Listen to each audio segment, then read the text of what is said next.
જો તમને પણ સીડી ચડુતરમાં ગોઠણમાં દુખાવો થતો હોય, પલાઠી વાળીને બેસવામાં તકલીફ થતી હોય અને ચાલવામાં ગોઠણમાંથી અવાજ આવતો હોય તો તમને પણ ગોઠણનો ઘસારો હોઈ શકે છે. તો હવે આ ગોઠણના ઘસારા માટેની અમુક કસરતો જે ઘરે કરવાથી તમને ગોઠણના દુખાવામાં રાહત મળી શકે છે. તો ચાલો આપણે તે જોઈએ. તો પહેલી કસરત છે, આવી રીતે રૂમાલ લેવાનો અથવા તો નાનું ઓશીકું હોય તો એને ગોઠણ નીચે આવી રીતે રાખવાનું છે અને ગોઠણેથી આ રૂમાલને દબાવવાનો છે. 10 સેકન્ડ રૂમાલને દબાવીને રાખવાનો, પછી છોડી દેવાનું.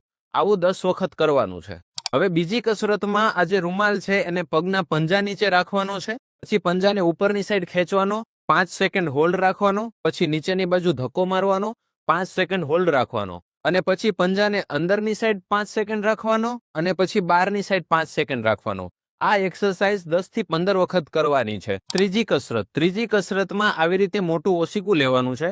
એ ઓશિકાને ગોઠણની નીચે રાખવાનું છે અને આ પગ જે છે એને સીધો ગોઠણેથી ઊંચો કરવાનો અને પંજાને ખેંચીને રાખવાનો છે. 10 સેકન્ડ ખેંચીને રાખવાનો, પછી છોડી દેવાનો. આ એક્સરસાઇઝ 10 થી 15 વખત કરવાની છે. હવે ચોથી એક્સરસાઇઝમાં પગને વાળવાનું છે, આવી રીતે જેટલો વળે એટલો વાળવાનો અને પાછું આવી રીતના છોડી દેવાનું છે. આ એક્સરસાઇઝ 10 થી 15 વખત કરવાની છે. પાંચમી એક્સરસાઇઝમાં આવી રીતે કમરને સીધી રાખીને બેસવું, પગ નીચે લટકાવેલા રાખવા, પગને જેટલો થાય એટલો સીધો રાખવો અને પંજાને તમારી બાજુ ખેંચવા. પંજાને ખેંચીને 10 સેકન્ડ રાખવાના છે, પછી પગને નીચે છોડી દેવો.